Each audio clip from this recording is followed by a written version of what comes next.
Conference करनी है कि 15 सितंबर को सारी दुनिया के विच जमहूरीयत दिवस वजों UN मना रही है तो साडी पार्टी इत्थे दरबार साहब के अगे एक बहुत वड्डा मुजाहरा कर रही है कि जिहड़ी सानू सिखां नूं जमहूरीयत 1925 के विच मिली सी, साडी SGPC बनी सीगी, इन्नियां कुर्बानियां तो बाद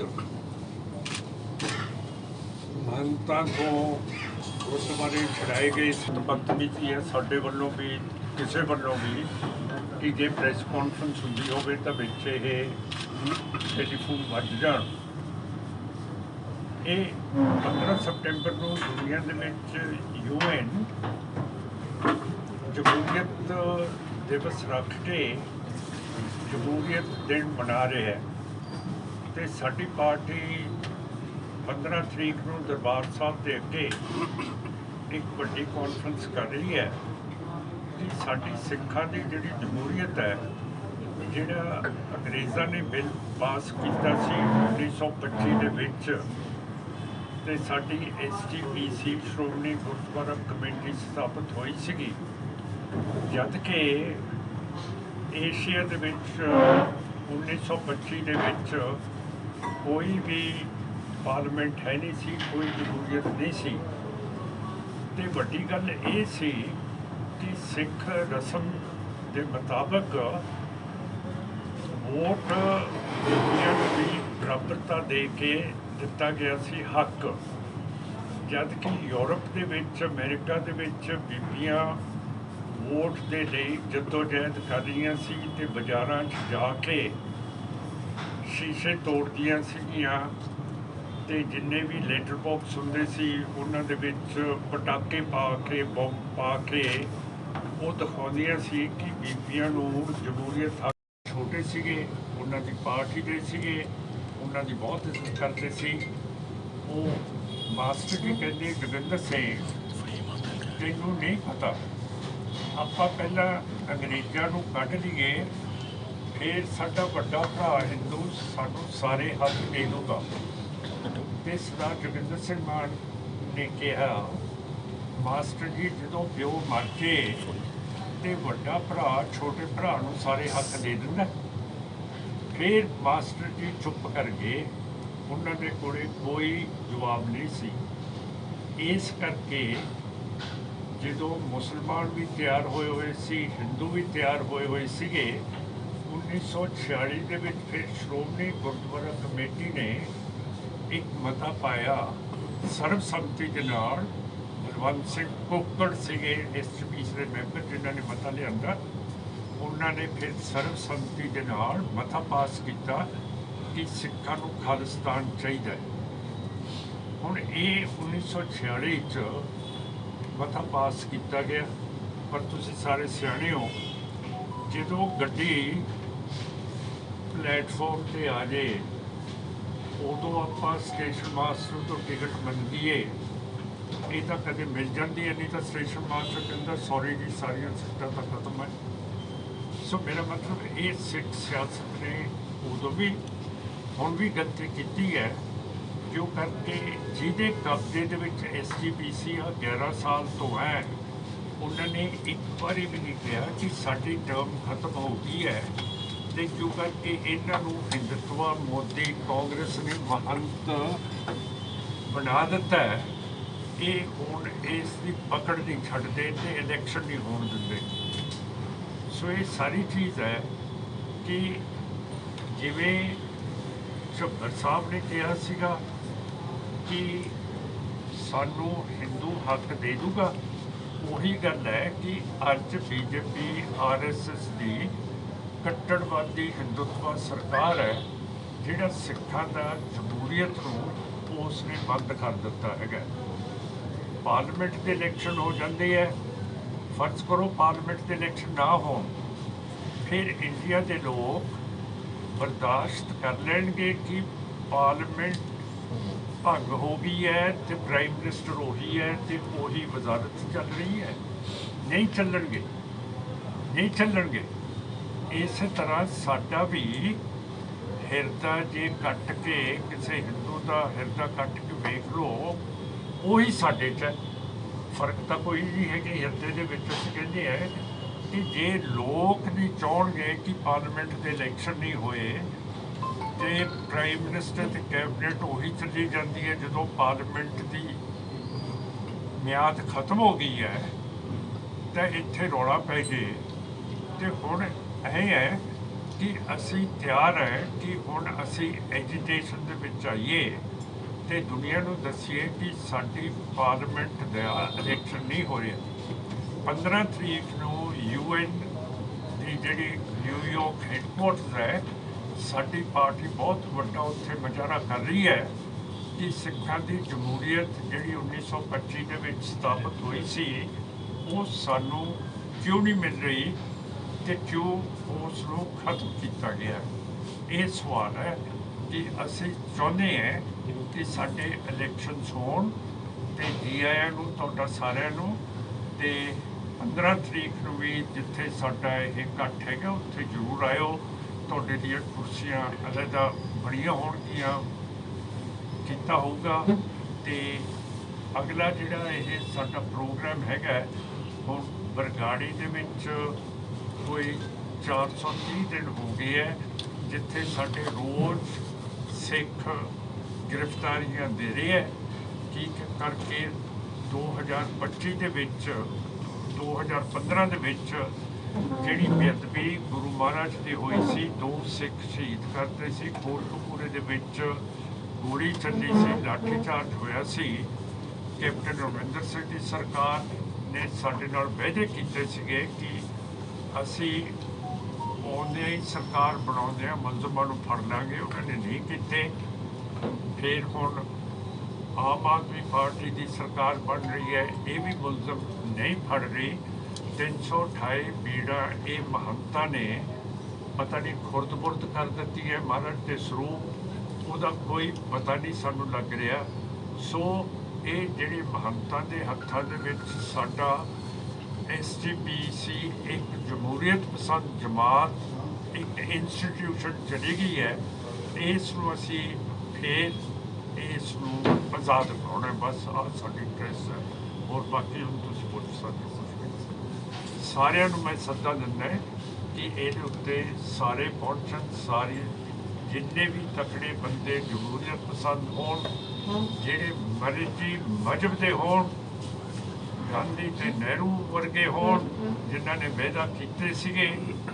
वो भी आ सकते हैं सारे आ सकते हैं इस जिहड़ी कॉन्फ्रेंस आपां कर सकदे पर मान साहब तुसीं हुण मैंबर पार्लीमेंट ने तुसीं बतौर मैंबर पार्लीमेंट यह मुद्दा भी चुक सकते हो राष्ट्रपति साहब नूं भी मिल सकते हो कि इस दी इलैक्शन करानी जाना चाहिए मैं मुद्दा चक चुके हैं पर जिहड़ी ताकत है जिहड़ी नफरी है पार्लीमेंट की वो हैगी है 543 मैंबर हैगे ते उन्हां 543 दे विचों सिर्फ मैं सिख मैंबर है जिहड़ा ये गल करदा है ते कर सकदा है ते मैनूं majority जिवें साडे इलैक्शन नहीं दे रही वध गिनती majoriterians मैनूं वोटन की इजाजत नहीं दिंदे मैं कई बारी 0 आवर दे विच भी गल करन दी कोशिश कीती है पर मैनूं ठा करके थल्ले बिठाया जाता है जिहड़ा स्पीकर हुंदा है जां चेयरमैन हुंदा है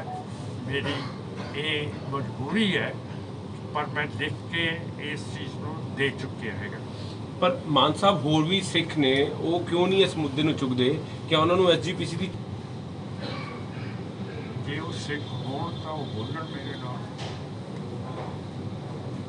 स्टेट लीडरशिप भी नहीं बोलती कारण की है कि SGPC चोणां ते सिर्फ धड़ तो इलावा कोई भी सिख नहीं बोलता मुख्यमंत्री इत्थों सिख हुंदा है और जिहड़े वड्डे अदारे ते लोग ने वो भी सिख हुंदे ने पर वो क्यों नहीं बोलते ना हिंदू बोलता ना मुसलमान बोलता ना सिख बोलता जमहूरीयत तो सारिਆਂ ਦੀ ਸਾਂਝੀ चीज़ है कोई भी नहीं बोल रहा ਉਹੀ मैं ਇਹੀ ਸਵਾਲ ਤਾਂ ਮੈਂ ਤੁਹਾਡੇ ਕੋਲ ਕਰ ਰਿਹਾ ਕਿ ਕੀ ਸਮਝਦੇ ਹੋ ਕੌਣ ਹੈ ਪਿੱਛੇ ਇਹਦੇ ਪਿੱਛੇ ਹੈਗੀ ਹੈ ਜਿਹੜੀ ਕੱਟੜਵਾਦੀ BJP RSS ਤੇ ਹਿੰਦੂਤਵਾ ਸਾਰਿਆਂ ਦੇ ਦਿਮਾਗ ਤੇ ਚੜੀ ਹੋਈ ਹੈ ਨਹੀਂ, ਪਰ ਜਿਹੜੇ ਸਿੱਖ ਨੇ ਜਿਹੜੇ ਉਹਨਾਂ ਦੇ ਉੱਤੇ ਹਿੰਦੂਤਵ ਹੈ ਜੀ। ਜੇ ਉਹ ਹਿੰਦੂਤਵਾਂ ਨੂੰ ਤੋੜ ਦੇਣਗੇ ਫਿਰ ਜਿੱਥੇ ਉਹ ਪਹੁੰਚੇ ਹੋਏ ਹੈ, ਜਿਵੇਂ ਹੁਣ ਮੋਦੀ ਸਾਹਿਬ ਆਏ ਸੀ, ਉਹ ਸਾਰੇ ਰਾਜ ਕਰਨ ਵਾਲੀ ਪਾਰਟੀ ਦੇ ਨਾਲ ਸੰਬੰਧ ਰੱਖਦੇ ਹੈ, ਤੇ ਉਹ ਤਾਂ ਬਹੁਤ ਸਾਰੇ ਮੋਦੀ ਸਾਹਿਬ ਦੇ ਨਾਲ ਰਲ ਕੇ ਉਦਣ ਜਿੱਦਣ ਇੱਥੇ ਨਿਊ ਚੰਡੀਗੜ੍ਹ ਮੋਦੀ ਸਾਹਿਬ ਆਏ ਹੈ, ਹੁਣ ਉਹਨਾਂ ਦੇ ਉੱਤੇ ਆਪਾਂ ਕਿਵੇਂ ਵਿਸ਼ਵਾਸ ਕਰ ਸਕਦੇ ਹਾਂ। ਉਹ ਕਹਿੰਦੀ ਹੈ ਕਿ ਮੈਂ ਜੂਆਂ ਪੰਥ ਮਰੇ, ਪਰ ਅਸੂਲ ਹੈ ਕਿ ਮੈਂ ਮਰਾਂ ਪੰਥ ਜੂਏ।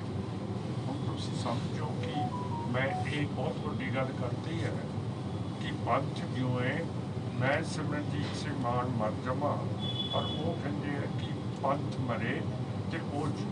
ਉਹ ਕੌਣ ਨੇ ਜੀ ਜਿਹੜੇ ਇਹ ਬੰਦੇ ਇਹ ਗੱਲਾਂ ਕਰਦੇ ਜੀ? ਕੋਈ ਨਾਮ ਉਜਾਗਰ ਕਰੋ ਜੀ। ਹੁਣ ਇੰਨੇ ਨਾਲ ਕਿੰਨੇ ਹੈਗੇ, ਉਹ ਸਾਰੇ ਸੀਗੇ ਜਿਹੜੇ ਬੀਜੇਪੀ 'ਚ ਚਲੇ ਗਏ ਕਾਂਗਰਸ ਵੱਲੋਂ ਤੇ ਬਾਦਲ ਦੀਆਂ ਵੱਲੋਂ ਤੇ ਹੋਰ ਪਾਰਟੀਆਂ ਵੱਲੋਂ, ਸਿੱਖ ਜਿਹੜੇ ਬੀਜੇਪੀ ਦੇ ਨਾਲ ਚਲੇ ਗਏ। ਬਾਦਲ ਮੈਂ ਤੁਹਾਨੂੰ ਦੱਸਦਾ ਦਿੱਤਾ ਕਿ ਇਹ ਜਿਹੜੇ ਸਿੱਖ ਹੈ ਉਹ ਤਾਂ ਬੋਲਣਗੇ, ਜਿਹੜੇ ਸਿੱਖੀ ਨੂੰ ਛੱਡ ਗਏ ਆ ਉਹ ਨਹੀਂ ਬੋਲਦੇ। ਪਰ ਬਾਦਲ ਸਾਹਿਬ ਨੂੰ ਫਕਰੇ ਕੌਮ ਮਿਲਿਆ ਜੀ ਅਕਾਲ ਤਖਤ ਸਾਹਿਬ ਤੋਂ। ਉਹ ਤਾਂ ਤੁਸੀਂ ਅਖਬਾਰਾਂ 'ਚ ਲਿਖਿਆ, ਮੈਂ ਤਾਂ ਉਹਦੇ ਖਿਲਾਫ ਸੀ ਅਖਬਾਰਾਂ ਵਾਲਿਆਂ ਦੇ ਨਾਲ। ਪਰ ਜਥੇਦਾਰ ਅਕਾਲ ਤਖਤ ਸਾਹਿਬ ਨੇ ਦਿੱਤਾ ਨਾ, ਇਸ ਕਰਕੇ ਕਿਉਂਕਿ ਜਿੱਥੇ ਜੇ ਮੈਂ ਤਾਂ ਅਖਬਾਰਾਂ ਵਾਲਿਆਂ ਨੂੰ ਕਿਹਾ ਜਿਵੇਂ ਅੱਜ ਜਿਹੜੇ ਇਹ ਵਿਦੇਸ਼ੀ ਬੋਲੀ ਵਿੱਚ ਲਿਖਦੇ ਆ ਉਹ ਨਹੀਂ ਆਏ, ਤਾਂ ਇਹੋ ਜਿਹੀ ਚੀਜ਼ ਅਖਬਾਰਾਂ ਨੂੰ ਨਹੀਂ ਲਿਖਣੀ ਚਾਹੀਦੀ ਸੀ। ਨਹੀਂ, ਪਰ ਜਥੇਦਾਰ ਸਾਹਿਬ ਨੇ ਉਹਨਾਂ ਨੂੰ ਖਿਤਾਬ ਦਿੱਤਾ ਨਾ। ਖਿਤਾਬ ਤੇ ਜੇ ਲਿਖੇ ਲਾ ਲਿਖੇ ਉਹਦੀ ਗੱਲ ਵੱਖਰੀ ਹੈ, ਪਰ ਜਥੇਦਾਰ ਸਾਹਿਬ ਨੇ ਉਹਨਾਂ ਨੂੰ ਫਕਰੇ ਕੌਮ ਦਾ ਖਿਤਾਬ ਦਿੱਤਾ। ਹਾਂ, ਜੇ ਬਾਦਲ ਸਾਹਿਬ ਨੇ ਉਹਨਾਂ ਨੂੰ ਬਣਾਇਆ ਜਥੇਦਾਰ ਤੇ ਉਹਨਾਂ ਨੇ ਉਹਨਾਂ ਨੂੰ ਵਾਪਸ ਕਰਤਾ, ਆਸਾਨ ਜਿਹੜਾ ਕੀਤਾ ਸੀਗਾ ਉਹ ਵਾਪਸ ਦੇ ਦਿੱਤਾ। ਨਹੀਂ, ਵਾਪਸ 11 ਵਜੇ ਸ਼ੁਰੂ ਹੋਊਗੀ ਜੀ। ਜਿਹੜੇ ਇੰਪੋਰਟੈਂਟ ਲੀਡਰਸ ਹੋਣਗੇ ਉਹ ਬੋਲਣਗੇ, ਫਿਰ ਆਪਾਂ ਸਮਾਪਤ ਕਰ ਦੇਵਾਂਗੇ। ਕਿੱਥੇ ਹੋਏਗੀ ਜੀ? ਸਿੰਘਾਂ ਦੀ ਰਿਹਾਈ ਵਾਸਤੇ ਸ਼੍ਰੋਮਣੀ ਕਮੇਟੀ ਨੇ ਹਾਈ ਪਾਵਰ ਕਮੇਟੀ ਬਣਾਈ ਸੀ 11 ਮੈਂਬਰੀ, ਤੁਸੀਂ ਵੀ ਉਹਦਾ ਹਿੱਸਾ ਸੀਗੇ। ਉਸ ਕਮੇਟੀ ਦਾ ਹੁਣ ਕੀ ਸਟੇਟਸ ਆ, ਤੇ ਕੱਲ ਜਿਹੜੇ ਸ਼੍ਰੋਮਣੀ ਕਮੇਟੀ ਨੇ ਕੱਲ ਰੋਜ਼ ਧਰਨੇ ਦਿੱਤੇ ਆ, ਇਹਦੇ ਬਾਰੇ ਤੁਹਾਡਾ ਕੀ ਕਹਿਣਾ ਜੀ?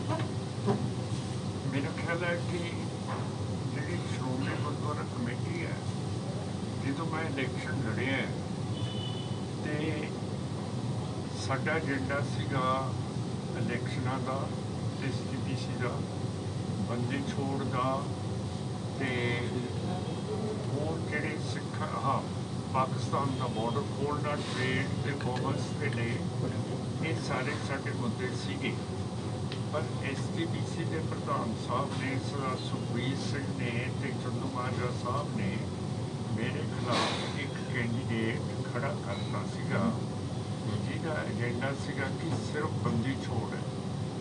ਉਸ ਕੈਂਡੀਡੇਟ ਦੀ ਜ਼ਮਾਨਤ ਜ਼ਬਤ ਹੋ ਗਈ, ਜਿਹਦਾ ਮਤਲਬ ਹੈ ਕਿ ਸਾਡੀ ਜਿਹੜੀ ਮੂਵਮੈਂਟ ਸੀ ਇਹ ਬੰਦੀ ਛਡਾਉਣ ਦੀ, ਉਹਦੇ ਵਿੱਚ ਬਹੁਤ ਸਾਨੂੰ ਨੁਕਸਾਨ ਹੋਇਆ ਕਿ ਉਹਨਾਂ ਦੀਆਂ ਜ਼ਮਾਨਤਾਂ ਜ਼ਬਤ ਹੋ ਗਈਆਂ, ਲੋਕਾਂ ਨੇ ਉਹਨਾਂ ਨੂੰ ਵੋਟ ਨਹੀਂ ਪਾਈ। ਤੇ ਆਪਣੀ ਪਾਰਟੀ ਖੜੀ ਹੈ ਬੰਦੀ ਛੋੜ ਦਿਵਸ ਦੇ ਵਿੱਚ, ਜਦੋਂ ਬਰਗਾੜੀ ਦਾ ਮੋਰਚਾ ਸੀਗਾ, ਅਸੀਂ ਬਹੁਤ ਸਾਰੇ ਬੰਦੀਆਂ ਨੂੰ ਛੁਡਾਇਆ ਉਸ ਵੇਲੇ, ਤੇ ਹੁਣ ਵੀ ਅਸੀਂ ਤਤਪਰ ਹੈਗੇ ਆ ਕਿ ਉਹ ਛੁੱਟਣਗੇ। SGPC ਦੇ ਪ੍ਰਧਾਨ ਕਹਿੰਦੇ ਸੀ ਕਿ ਮਾਨ ਸਾਹਿਬ ਪਿੱਛੇ ਹਟ ਗਿਆ ਸੀ ਤੇ ਸਾਰਿਆਂ ਨੂੰ ਕਲਾਵੇ 'ਚ ਲਿਆ ਸੀ ਕਿ ਸਾਰੇ ਇਕੱਠੇ ਹੋ ਕੇ ਬੰਦੀ ਸਿੰਘਾਂ ਦੀ ਗੱਲ ਕਰੀਏ। ਕਾਰਨ ਕਿਸੇ ਤੁਸੀਂ ਪਿੱਛੇ ਕਿਉਂ ਹਟ ਗਏ? ਮੈਂ ਨਹੀਂ ਪਿੱਛੇ ਹਟਿਆ, ਮੈਨੂੰ ਠੋਕਣਾ ਚਾਹੁੰਦਾ ਸੀ ਨਹੀਂ।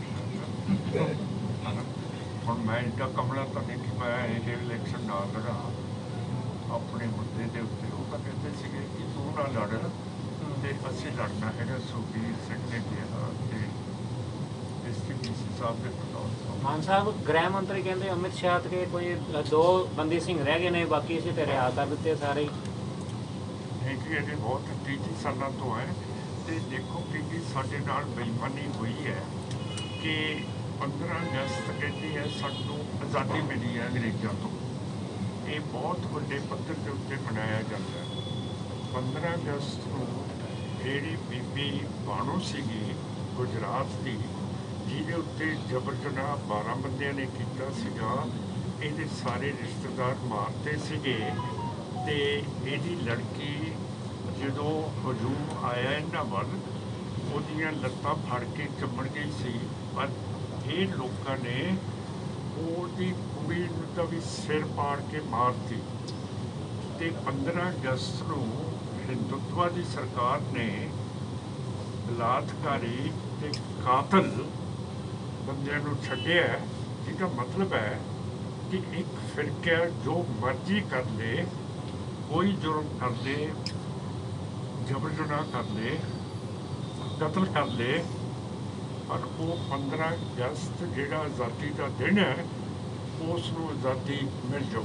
ਮਾਨ ਸਾਹਿਬ ਤੁਸੀਂ ਪਰ ਸਿੱਖਾਂ ਨੂੰ ਆਜ਼ਾਦੀ ਦੇ ਦਿਨ ਦੇ ਉੱਤੇ ਕਿਸੇ ਨੂੰ ਰਿਹਾ ਨਹੀਂ ਕੀਤਾ ਹੈਗਾ। ਬਲਾਤਕਾਰੀ ਛੁੱਟ ਸਕਦੇ ਆ, ਕਾਤਲ ਛੁੱਟ ਸਕਦੇ ਆ, ਪਰ ਜਿਹੜੇ ਸਿੱਖ ਪੋਲੀਟੀਕਲ ਪ੍ਰਿਜ਼ਨਰਸ ਹੈ ਉਹਨਾਂ ਨੂੰ ਨਹੀਂ ਛੱਡਿਆ ਜਾ ਰਿਹਾ। ਤੁਸੀਂ ਮੰਨਦੇ ਹੋ 15 ਅਗਸਤ ਦੀ ਆਜ਼ਾਦੀ ਨੂੰ? ਤੁਸੀਂ ਮੰਨਦੇ ਹੋ ਜੀ? ਜਿਹੜੇ ਮੰਨਦੇ ਆ ਮੈਂ ਉਹਨਾਂ ਦੀ ਗੱਲ ਕੀਤੀ। ਨਹੀਂ, ਤੁਸੀਂ ਮੰਨਦੇ ਹੋ? ਮੈਂ ਤੁਹਾਡੀ ਗੱਲ ਮੈਂ ਕਿਹਾ ਜਿਹੜੇ ਮੰਨਦੇ ਹੋ ਤੁਸੀਂ ਨਹੀਂ ਮੰਨਦੇ। ਮਾਨ ਸਾਹਿਬ, ਸ਼੍ਰੋਮਣੀ ਕਮੇਟੀ ਹਾਂਜੀ, ਮੈਂ ਤਾਂ ਨਹੀਂ ਕਿਹਾ, ਤੁਸੀਂ ਮੇਰੇ ਮੂੰਹ 'ਚ ਕਿਉਂ ਪਾਉਂਦੇ ਹੋ? ਤੁਸੀਂ ਇਹ ਕਿਉਂ ਜੇ ਤੁਸੀਂ ਆਪ ਮੈਂ ਸਵਾਲ ਕੀਤਾ ਜੀ। ਨਾ ਤੁਸੀਂ ਕਹਿੰਦੇ ਤੁਸੀਂ ਨਹੀਂ ਉਹ ਮੰਨਦੇ। ਬੰਦੀ ਸਿੰਘਾਂ ਦੀ ਰਿਹਾਈ ਦਾ ਹੁਣ ਕਿਸ ਤਰ੍ਹਾਂ ਹੱਲ ਨਿਕਲੇਗਾ ਜੀ ਫਿਰ? ਉਹੀ ਮੈਂ ਪੁੱਛ ਰਿਹਾ ਸੀ, ਇਹੋ ਸਵਾਲ ਮੇਰਾ ਸੀਗਾ ਜੀ ਇਹਨਾਂ ਦੇ ਨਾਲ ਦਾ ਹੀ, ਕਿ ਸ਼੍ਰੋਮਣੀ ਕਮੇਟੀ ਤਰਲੇ ਲੈ ਰਹੀ ਆ, ਉਹਨਾਂ ਨੂੰ ਪ੍ਰਧਾਨ ਮੰਤਰੀ, ਗ੍ਰਹਿ ਮੰਤਰੀ ਮਿਲਣ ਲਈ ਸਮਾਂ ਨਹੀਂ ਦੇ ਰਹੇ।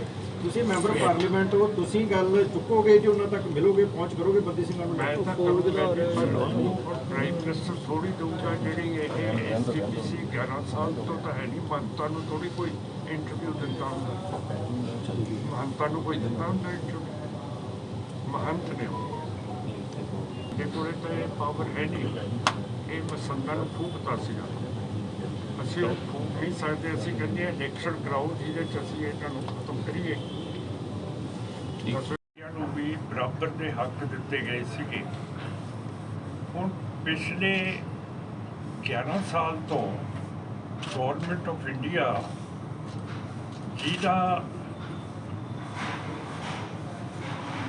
ਰਿਸਪੌਂਸਿਬਿਲਿਟੀ, ਜ਼ਿੰਮੇਵਾਰੀ ਹੈ ਇਹ ਇਲੈਕਸ਼ਨ ਕਰਾਉਣ ਦੀ, ਉਹ ਅਜੇ ਇਲੈਕਸ਼ਨ ਨਹੀਂ ਕਰਾ ਰਹੀ ਹੈਗੀ। ਇਸ ਕਰਕੇ ਅਸੀਂ ਸਿੱਖ ਤੜਫੇ ਹੋਏ ਹੈ ਕਿ ਜਦੋਂ ਸਾਨੂੰ ਨਹਿਰੂ ਨੇ ਕਿਹਾ ਸੀਗਾ ਕਿ ਤੁਹਾਨੂੰ ਸਾਰਾ ਕੁਝ ਮਿਲ ਜੂਗਾ ਜੇ ਤੁਸੀਂ ਸਿੱਖ ਸਾਡੇ ਕਾਂਗਰਸ ਤੇ ਹਿੰਦੂਤਵ ਨਾਲ ਚੱਲੋਗੇ, ਤੁਹਾਨੂੰ ਇੱਕ ਇਹੋ ਜਿਹਾ ਅਸੀਂ ਕਿੱਤਾ ਦੇਵਾਂਗੇ ਜਿੱਥੇ ਤੁਸੀਂ ਆਜ਼ਾਦੀ ਦਾ ਨਿੱਘ ਮਾਣ ਸਕੋਗੇ। ਇਹ ਸਾਡੇ ਨਾਲ ਨਹਿਰੂ ਨੇ ਵਾਅਦਾ ਕੀਤਾ ਸੀਗਾ।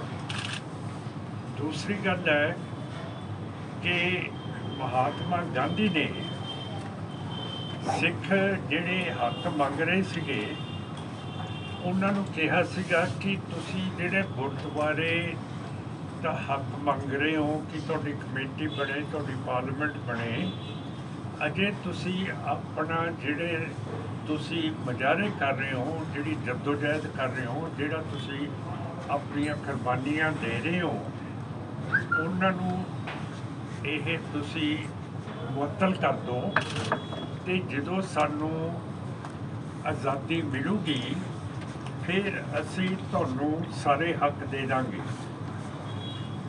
ਪਰ ਉਸ ਵੇਲੇ ਵੀ ਸਾਡੇ ਵਿੱਚ ਸਿੱਖ ਸੀਗੇ ਜਿਹੜੇ ਸ਼ੱਕ ਕਰਦੇ ਸੀਗੇ ਹਿੰਦੂ ਸਿਆਸਤ ਦੇ ਉੱਤੇ। ਮਾਫ ਕਰਨਾ, ਇਹ ਮੈਨੂੰ ਕਹਿਣਾ ਪੈ ਰਿਹਾ ਹੈ।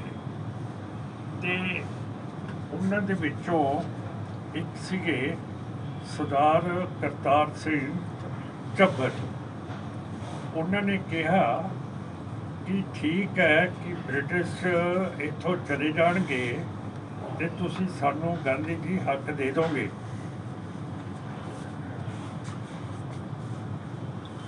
ਜੇ ਉਹ ਅੰਗਰੇਜ਼ ਨਾ ਗਏ ਤੇ ਸਾਨੂੰ ਅਜੇ ਆਜ਼ਾਦੀ ਨਾ ਮਿਲੀ ਤੇ ਗੁਰਦੁਆਰੇ ਫਿਰ ਕਿਵੇਂ ਅਸੀਂ ਆਜ਼ਾਦ ਕਰਾਵਾਂਗੇ?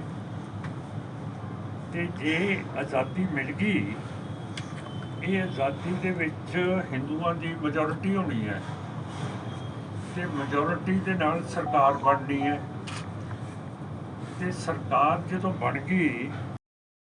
Please like, subscribe and share this channel GM7 News.